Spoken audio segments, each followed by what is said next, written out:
नमस्कार दोस्तों, स्वागत है आपका आपके अपने YouTube channel RBSC online classes में।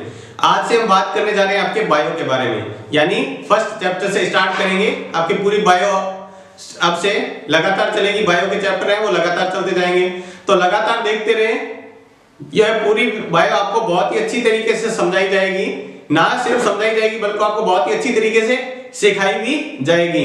तो लगातार देखते रहे और विश्वास बनाए रखें कि आपको जो कोर्स है वो पूरी तरीके से और बहुत ही अच्छी तरीके से और बहुत ही आसान तरीके से आपको करवाया जाएगा। तो आज से हम स्टार्ट करने जा रहे हैं, वो है आपका पहला चैप्टर यानी पहला लेसन, जो है भोजन एवं मानव स्वास्थ्य। यानी भोजन के बारे में बात करेंगे, संतुलित भोजन, असंतुलित भोजन, कुपोषण, इसके बारे में बात करेंगे। और बात करेंगे मानव स्वास्थ्य के बारे में, यानी स्वास्थ्य पर इसका क्या क्या प्रभाव पड़ता है उसके बारे में, और कुछ बीमारियों के बारे में, यानी कुपोषण से और इनसे अगर कोई पोषक तत्व की कमी हो जाए तो उनसे कौन कौन सी बीमारियां हो सकती हैं। तो देख लेते हैं इस पाठ के कितने अंक हैं। वो अंक मिलेंगे आपको 4 अंक का जो पाठ है, ये कुल 4 अंक का पाठ है। इसके अंदर आपको एक नंबर का प्रश्न आएगा और एक 3 नंबर का प्रश्न आएगा, साथ में 2 प्रश्न आएंगे। तो बहुत ही ध्यान से देखिएगा और बहुत ही आसान तरीके से आपको समझाएगा और बहुत ही 4 के 4 नंबर आपको प्राप्त हो जाएंगे बहुत ही आसानी से। तो देखते हैं, शुरू करते हैं आज के पाठ को, मानव स्वास्थ्य एवं भोजन के बारे में। तो देख लेते हैं अपन इसके बारे में, जो हमने पाठ शुरू किया है इसके बारे में। तो सबसे पहले ये देखते हैं कि अपने भोजन के अंदर पोषक तत्व कौन कौन से हैं। यानी पोषक तत्व के बारे में बात करें, यानी भोजन के जो मुख्य घटक है, मुख्य घटक कौन कौन से होते हैं जो अपने भोजन के अंदर होने जरूरी हैं। क्योंकि अपने भोजन से आपको पता है शरीर के सारे कार्य करते हैं, वो कहां से करते हैं, अपन जो भोजन करते हैं उसका पाचन होता है, और उस पाचन के द्वारा सभी भोजों को आवश्यक जो आवश्यकता होती है वो पूर्ति हो जाती है, जिससे अपने भोजन के सारे भोजन से जो सारे अंग हैं वो काम करते हैं। यानी अपना जो भी भोजन लेते हैं उससे अपने शरीर को क्या मिलती है, ऊर्जा मिलती है, उससे अपने सारे अंग क्या करते हैं, काम करते हैं। तो शरीर में जो भोजन लेते हैं, क्या कुछ भी चीजें खा ले तो ऐसा हो जाएगा? नहीं। तो अपने शरीर के अंदर जो मुख्य घटक हैं, यानी भोजन के जो मुख्य पोषक तत्व है, उन्हीं को ही लेने पर अपना शरीर पूरा काम करेगा, और वो सभी के सभी अपने भोजन के अंदर है, तो शरीर बिल्कुल अच्छी तरह से काम करेगा। अगर एक भी भोजन की लगातार कमी हो जाए, एक भी पोषक तत्व की कमी होती जाती है, तो शरीर अपना कुछ भाग अपना क्या हो जाता है, सही काम ढंग से नहीं करता, यानी अपने बीमार पड़ जाते हैं। तो उसके लिए देखते हैं कौन कौन से पोषक तत्वों को भोजन के अंदर होने चाहिए। तो आपने नाम सुना होगा पहले, कार्बोहाइड्रेट, यानी एक कार्बोहाइड्रेट होना चाहिए भोजन के अंदर, प्रोटीन होना चाहिए, वसा होनी चाहिए, खनिज लवण होना चाहिए। खनिज लवण मतलब कौन से, जैसे अपन बात करते हैं आयरन होना चाहिए, ठीक है, इसके बारे में ऐसे खनिज लवण होना चाहिए, कैल्शियम होना चाहिए, ये विटामिन आपने पढ़ाई है, तो विटामिन होने चाहिए, तथा जल। ये जो पोषक तत्व अपने शरीर के अंदर होना बहुत ही आवश्यक है। अगर ये पोषक तत्व है तो अपना भोजन है वो संतुलित भोजन है, यानी बहुत अच्छा भोजन है। अब देखते हैं इसके बाद संतुलित भोजन और असंतुलित भोजन। संतुलित मतलब क्या होता है कि सभी पोषक तत्व अगर सही मात्रा में है अपने भोजन के अंदर, ये सारे पोषक तत्व हैं जितनी मात्रा अपने को जरूरत है उतने के उतने हैं, तो वो संतुलित भोजन है। अगर उसमें से एक भी तत्व नहीं है, अपन जो खा रहे हैं उसके अंदर बाकी तत्व सारे हैं, लेकिन क्या है, खनिज लवण मान लो नहीं है, तो अपना भोजन क्या होगा, संतुलित नहीं होगा, मतलब असंतुलित हो जाएगा, एकदम अच्छा भोजन नहीं होगा। किसी भी एक प्रोटीन की कमी हो जाए मान लो, तो उससे भी क्या होता है, भोजन पूरा अच्छी तरह से नहीं मिल पाएगा, यानी अपने शरीर को जितनी ऊर्जा जिस तरह से सभी अंगों को मिलनी चाहिए वैसी नहीं मिलेगी। तो देख लेते हैं सबसे पहले संतुलित भोजन। संतुलित भोजन किसे कहते हैं, वह भोजन जिसमें सभी पोषक तत्व प्रचुर मात्रा में, यानी प्रचुर का मतलब जितनी मात्रा में अपने को जरूरत है उतनी की उतनी क्या है, अगर उसके उपलब्ध है, तो वो कौन सा भोजन कहलाता है, संतुलित भोजन। यानी वह भोजन जिसमें सभी पोषक तत्व प्रचुर मात्रा में उपलब्ध हो उसे संतुलित भोजन कहते हैं। अब संतुलित भोजन लिया है, मान लो अपने सारे के सारे पोषक तत्व थे, तो इससे क्या क्या अपने शरीर पे फायदे होते हैं। वैसे तो बहुत सारे फायदे होते हैं, लेकिन मुख्य तौर पर देख लेते हैं कि शरीर, एक तो शरीर को मजबूत बनाता है, शरीर को क्या बनाता है, मजबूत बनाता है, यानी ताकतवर शरीर को बनाता है। दूसरा, रोग प्रतिरोधक क्षमता को बढ़ाता है। रोग प्रतिरोधक क्षमता, मान लो अपने जल्दी से कोई रोग नहीं होता है, रोग का लड़ने के लिए जो शरीर के अंदर जीवाणु होते हैं वो क्या करते हैं, जल्दी से किसी शरीर को रोगाणु युक्त नहीं होने देते, मतलब शरीर को किसी से जल्दी से रोग नहीं लगता है। तीसरा देखो, दिमाग को तेज करता है, यानी याददाश्त को बढ़ाता है और दिमाग को तेज करता है। चौथा, शरीर को स्वस्थ बनाए रखता है, शरीर को क्या करता है, स्वस्थ बनाए रखता है। अब अगला है असंतुलित भोजन, बिल्कुल इसका उल्टा, इसमें सभी पोषक तत्व प्रचुर मात्रा में उपलब्ध है। तो असंतुलित भोजन क्या होगा, वह भोजन जिसमें एक या एक से अधिक पोषक तत्वों की क्या हो जाए, कमी हो जाए। मान लो किसी भी भोजन के अंदर इस जो तत्व है ये सारे तत्व, इसमें से एक की भी कमी होगी, 1 2 3 या किसी की भी कमी है तो वो भोजन क्या कहलाएगा? असंतुलित भोजन कहलाएगा। क्या कहलाएगा? असंतुलित भोजन। तो असंतुलित भोजन से क्या होगा? लाभ तो होंगे नहीं, इससे क्या होगा? नुकसान होगा, यानी हानियां होगी। तो क्या क्या हानियां हो सकती है? बिल्कुल इसका उल्टा देखो, ये शरीर को क्या बनाता है? मजबूत बनाता है। ये शरीर को क्या बना देगा? कमजोर बनाता है। अगर आपको शरीर पोषक तत्व नहीं मिल रहे तो शरीर क्या हो जाएगा? कमजोर हो जाएगा, उतनी ताकत नहीं रहेगी। रोग प्रतिरोधक क्षमता को बढ़ाता है, रोग प्रतिरोधक क्षमता को कम कर देता है, जिससे अपने जल्दी से क्या हो जाते हैं? बीमार पड़ जाते हैं, जल्दी से अपने कोई रोग लग जाता है। तीसरा है दिमाग कमजोर होना। ये देखो क्या था? दिमाग तेज होना। इससे क्या होता है? याददाश्त बढ़ती है, दिमाग तेज होता है। इससे क्या हो जाता है? याददाश्त कमजोर हो जाती है और दिमाग भी हो जाता है, कमजोर हो जाता है। और चौथा है शरीर को, ये है शरीर को स्वस्थ बनाए रखता है। असंतुलित क्या करता है? शरीर को अस्वस्थ बनाए रखता है, यानी लगातार आपको लगेगा कि मैं बीमार हूं, कमजोर हूं, आलस बना रहता है, तो वो क्या होता है? ये अस्वस्थ बना रहता है लगातार। तो ये हो गया संतुलित भोजन और उसके जो लाभ है, उसके बाद असंतुलित भोजन और उससे होने वाली हानियां। बहुत ही महत्वपूर्ण है, आपको एक पॉइंट से याद करना है, बहुत ही आसान तरीके से लिखा हुआ है तो आपको आसानी से याद हो जाएगा। इसके बाद आगे देखते हैं कुपोषण। यानी कुपोषण क्या होता है? कुपोषण असंतुलित भोजन की तरह ही है, लेकिन इसमें थोड़ा सा अंतर है कि असंतुलित भोजन में तो आपको एक बार भी मान लो भोजन लिया और उसमें एक भी तत्व की कमी रहेगी तो वो एक असंतुलित भोजन हो गया, अगर आपने एक बार भी लिया है। और कुपोषण का मतलब क्या होता है कि मान लो एक पोषक तत्व की आप रोजाना ऐसा भोजन ले रहे हैं जिसके अंदर मान लो एक प्रोटीन की कमी होती जा रही है, आप प्रोटीन ले ही नहीं रहे। प्रोटीन को क्या करना है? आपके भोजन में प्रोटीन है ही नहीं, लगातार कमी होती रही, तो प्रोटीन की कमी से जो होने वाले रोग हैं आपको शरीर के अंदर, जो जो नुकसान है वो नुकसान होते रहेंगे, तो उसे क्या कहते हैं? कुपोषण। यानी लंबे समय तक पोषक तत्व की कमी हो जाए एक से अधिक, तो वो क्या कहलाता है? कुपोषण। तो देख लेते हैं उसके बारे में। तो इसके बाद देख लेते हैं अपन कुपोषण के बारे में। तो कुपोषण देखो क्या होता है कि कुपोषण जो शरीर के अंदर पोषक तत्व है उनकी कमी हो जाती है। तो देखो किस प्रकार इसकी परिभाषा देख रहे हैं। भोजन में लंबे समय तक, यानी लगातार अपन रोजाना ऐसा कर रहे हैं बहुत लंबे समय तक, कुछ महीने सालों तक, अगर एक या एक से अधिक पोषक तत्व की कमी हो जाती है तो उसे क्या कहते हैं? कुपोषण कहते हैं। अगर लंबे समय तक एक या एक से अधिक पोषक तत्व की कमी हो जाती है तो उसे कुपोषण कहते हैं। अब देखो कुपोषण के प्रभाव क्या क्या है। विटामिन कुपोषण, यानी विटामिन की कमी से क्या हो जाता है? विटामिन कुपोषण। अगर प्रोटीन की लगातार कमी करे तो प्रोटीन कुपोषण। और खनिज जो तत्व हैं उनकी अगर लगातार कमी हो जाती है शरीर के अंदर लंबे समय तक तो उसे क्या कहते हैं? खनिज कुपोषण। तो ये हो गया कुपोषण के प्रभाव। तो सबसे पहले जो अपन देखने जा रहे थे विटामिन कुपोषण। विटामिन की कमी से कौन कौन से रोग होते हैं? आपने विटामिन बहुत पढ़े होंगे, ए बी सी डी, ये जो विटामिन है ई के, इनके बारे में पढ़े होंगे। तो देखते हैं इसके कमी से कौन कौन से रोग होते हैं उनके बारे में। तो सबसे पहले विटामिन ए। विटामिन ए आपने पढ़ा होगा रतौंधी रोग होता है, यानी आंख कमजोर हो जाती है। कई बार ऐसा होता है कि उसको रात में या तो ज्यादा प्रकाश होता है तब नहीं दिखता है, या रात में अंधेरे में नहीं दिखता है, बिल्कुल भी नहीं दिखता है, तो रतौंधी आपने बहुत बार सुना होगा। देखो विटामिन ए रतौंधी रोग होता है। विटामिन ए से कौन सा होता है? रतौंधी रोग होता है, जिसमें क्या होता है? प्रकाश में, बहुत ज्यादा लाइट में और रात में क्या होता है? दिखाई नहीं देता है। कई लोग ऐसे होते हैं जिनको रात में बिल्कुल दिखाई नहीं देता है। दूसरा है विटामिन बी1। बी1 को क्या कहते हैं? थायमिन।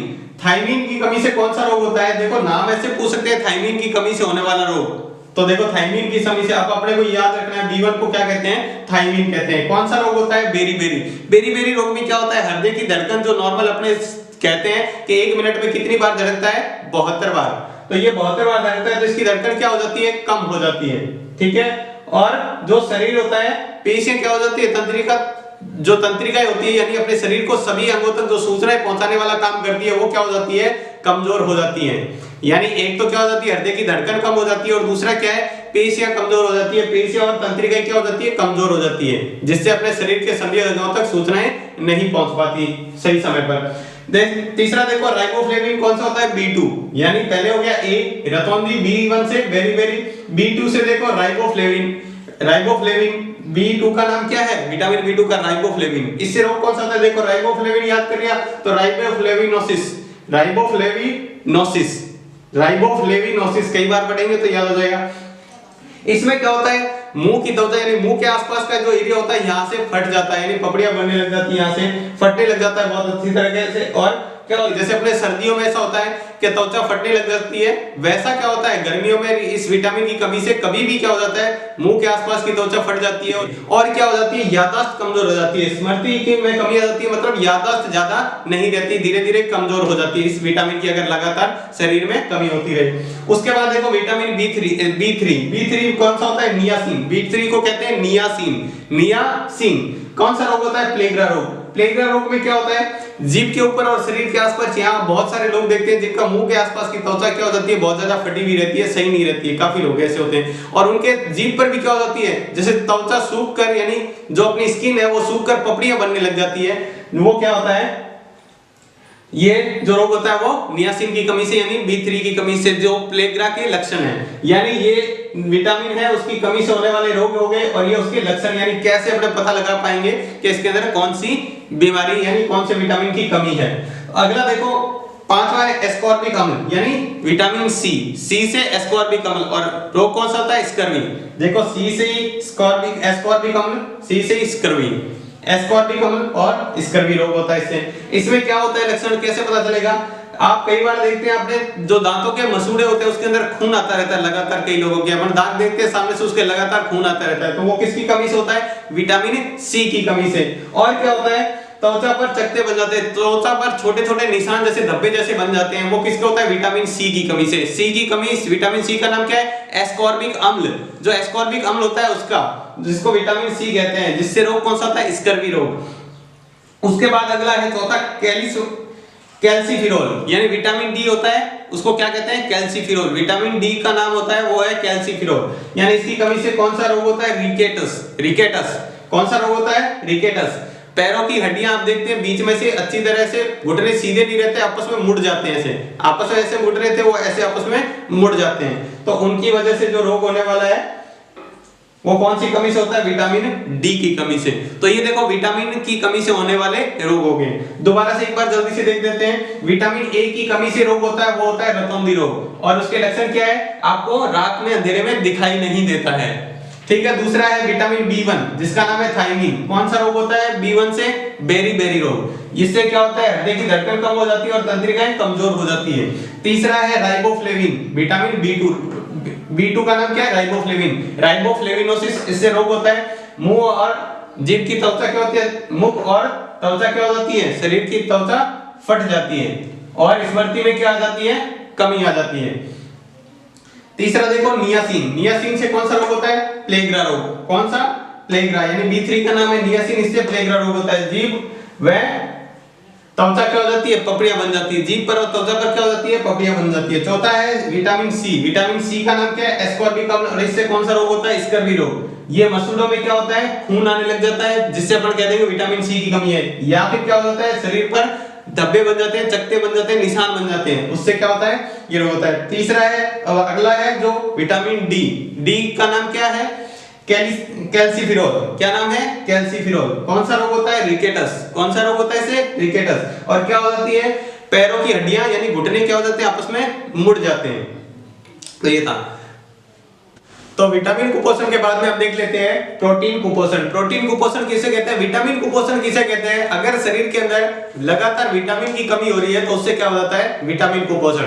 और प्रोटीन कुपोषण किसे कहते हैं, अगर शरीर के अंदर लगातार अपने भोजन के अंदर लगातार प्रोटीन की कमी होती जा रही है तो उससे क्या हो जाएगा, प्रोटीन कुपोषण हो जाता है। सिंपल सा कोई परिभाषा नहीं है। प्रोटीन कुपोषण किसे कहते हैं, प्रोटीन की लगातार भोजन में कमी हो रही है तो उससे प्रोटीन कुपोषण हो जाता है। देखो प्रोटीन कुपोषण से रोग कौन कौन से होते हैं, दो रोग होते हैं, एक तो होता है क्वाशियोरकोर रोग और दूसरा होता है मेरस्मस रोग। नाम अच्छी तरह याद रखना, पेपर में बहुत ही महत्वपूर्ण है ये दोनों ही रोग, क्वाशियोरकोर और मेरस्मस रोग। देखो पेपर में क्या पूछेगा, क्वाशियोर रोग के कारण क्या है और इसके यानी लक्षण क्या है और इसके रोकथाम के उपाय। तो रोकथाम क्या हो गया, भोजन में आप प्रोटीन दे दो, क्या दे दो, प्रोटीन, तो रोग कम हो जाएगा, ये सही हो जाएगा। तो इसके लक्षण क्या क्या दिखते हैं, देखो बच्चों का पेट फूल जाता है, आप देखते हो छोटे बच्चों का क्या हो जाता है, पेट फूला रहता है, शरीर पतला होता है, बस पेट फूल जाता है। भूख कम लगती है बच्चों को, छोटे बच्चे होते हैं उनको क्या होती है, भूख बिल्कुल नहीं लगती। अगर प्रोटीन की कमी होती जा रही है फिर भूख लगना धीरे धीरे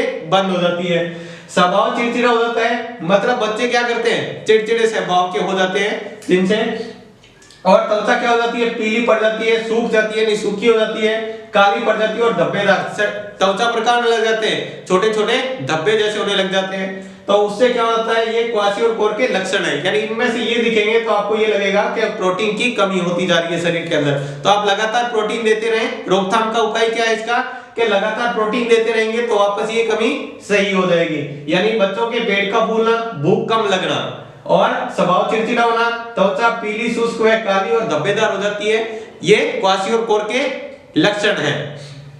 इसके रोकथाम जो पे आपको बता दिया, भोजन में लगातार प्रोटीन दे देंगे तो ये सही हो जाएगा। दूसरा देखो कौन सा रोग है, मेरस्मस रोग। मेरस्मस रोग में क्या होता है, ये क्या होता है कि शरीर सूखकर दुबला हो जाता है। शरीर क्या हो जाता है, बिल्कुल दुबला हो जाता है एकदम, मतलब हाथ छोटे बच्चों के इतने पतले हो जाते हैं, जो जैसे अपने हाथ की उंगलियां कह सकते हैं उतने, ये जैसे मार्कर इससे थोड़े से मोटे, मतलब इतने पतले हाथ हो जाते हैं, मतलब बिल्कुल देखने लायक नहीं रहते। इस तरह से रोग हो जाता है। आंखें अंदर धस जाती है, आंखें क्या हो जाती है, बिल्कुल अंदर की तरफ धस जाती है। वो कौन सा होता है, मेरस्मस रोग।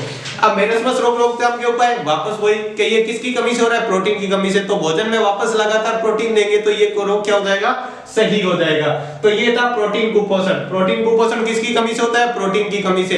प्रोटीन कुपोषण से, प्रोटीन की कमी से दो तरह के रोग होते हैं, अच्छी तरह याद रख लेना। ये भी प्रश्न बनता है कि प्रोटीन कुपोषण से होने वाले दो रोगों के नाम, तो कौन कौन सा है, क्वासियोर रोग और एक मेरस्मस रोग। क्वासियोर रोग और मेरस्मस रोग दो तरह के रोग हैं। इसके लक्षण आपको बता दिए दोनों के, ये लक्षण अच्छी तरह याद रखना। और दोनों में से किसी का भी रोकथाम का आता है तो आपको एक ही लाइन लिखनी है कि लगातार भोजन में प्रोटीन से, लगातार भोजन में प्रोटीन लेंगे तो ये रोकथाम यानी रोग सही हो जाएगा। तो ये था प्रोटीन कुपोषण। तो अब देखते हैं अपन उसके बाद में खनिज कुपोषण, यानी कौन कौन से खनिज से क्या क्या होता है वो देख लेते हैं। तो जो आपकी परीक्षा की दृष्टि से महत्वपूर्ण है, सिर्फ अपना उतना ही पढ़ेंगे, जो फालतू काम की बातें हैं वो अपन नहीं यहाँ पर डिस्कस करेंगे, यानी बात नहीं करेंगे उसके ऊपर। तो देख लेते हैं कौन कौन से तत्व से क्या क्या होता है। तो सबसे पहला है सोडियम। सोडियम हमारे शरीर में क्या करता है, हमारी मांसपेशियां संकुचन, यानी हाथ को अपन मोड़ते हैं या कुछ भी ऐसे खोलते हैं, कोई भी अंग हिलाते हैं तो अपनी मांसपेशियां काम करती है। तो मांसपेशियों को सिकुड़ने का काम करता है, मांसपेशियों के लिए ये उत्तरदायी होता है। और तंत्रिका व संचरण, यानी अपने शरीर के सभी अंगों तक सूचना पहुंचाने का और शरीर के संतुलन का कार्य करता ही है। तो इसकी कमी हो जाएगी तो ये मांसपेशियां ढंग से काम नहीं करेगी और ये शरीर का नियंत्रण सही नहीं होगा। दूसरा देखो पोटेशियम की कमी। पोटेशियम की कमी ये सेम के सेम ही है, वही बात कि मांसपेशियों के संकुचन में, तंत्रिका व संचरण में, यानी सूचना सभी तक पहुंचाने में और शरीर के संतुलन में जो काम सोडियम का है लगभग वही कह सकते हैं पोटेशियम का भी है। ये साथ में क्या करता है, कोशिकाओं भी, विभिन्न कोशिकाओं की क्रियाओं को भी निर्धारित करता है, यानी कोशिकाओं को भी काम करने के लिए उत्तरदायी है।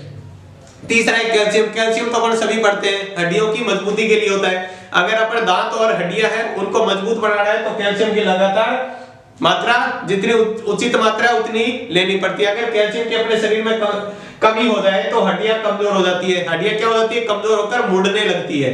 अगर आपसे पूछ ले कैल्शियम की कमी से क्या रोग हो जाता है, तो हड्डियां कमजोर होकर मुड़ जाती है और दांत क्या हो जाते हैं, कमजोर हो जाते हैं।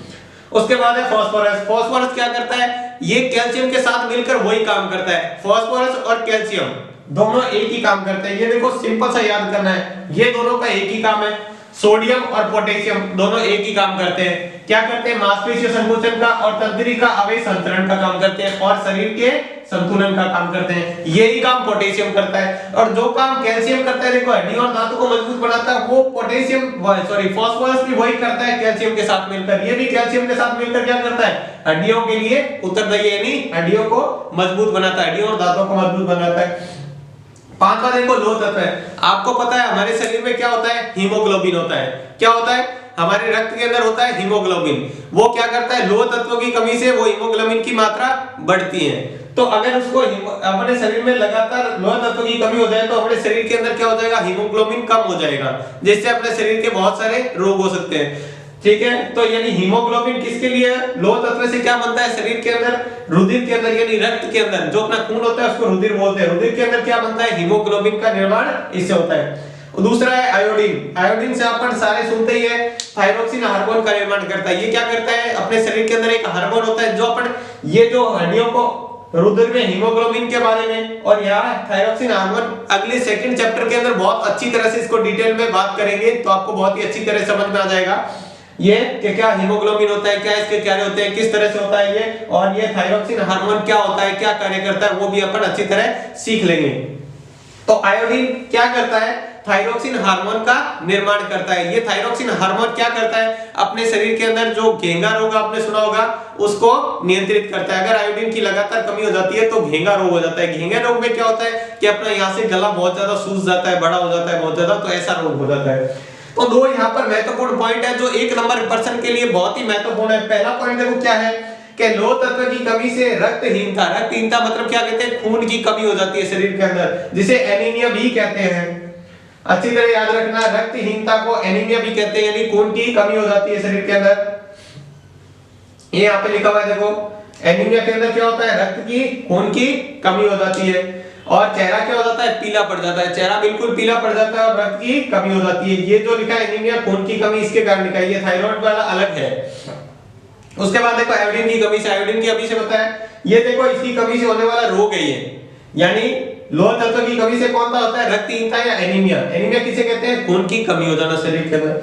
आयोडीन की कमी से घेंगा या गलगंड रोग होता है, घेंगा या गलगंड रोग होता है। इसमें क्या होता है, थायराइड ग्रंथि होती है जो अपने शरीर के अंदर, उससे क्या हो जाता है, हार्मोन जो स्रावित होता है उसकी क्रिया क्या हो जाती है, धीरे हो जाती है, यानी धीरे धीरे हार्मोन स्रावित करता है, जितना शरीर के अंदर है उतना नहीं कर पाता। तो ये क्या करता है, थायरोक्सिन हार्मोन के निर्माण का उत्तरदायी है। तो ये क्या करता है, थायराइड ग्रंथि की क्रिया को मंद कर देता है, यानी धीरे धीरे कर देता है। थायराइड ग्रंथि जितना काम करना चाहिए, मंद का मतलब काम क्या कर देती है, उतना नहीं कर पाती, धीरे कर देती है। तो ये अपने बात कर ली है पूरी भोजन के बारे में और उसके कुपोषण के बारे में। अगले जो चैप्टर में, अगले इसके पार्ट में, सेकंड पार्ट में पढ़ेंगे मानव स्वास्थ्य के बारे में। तो आज की क्लास में बस इतना ही। ये जो पार्ट है बहुत जल्दी पूरा हो जाएगा, उम्मीद करते हैं अगली ही क्लास में पूरा हो जाएगा।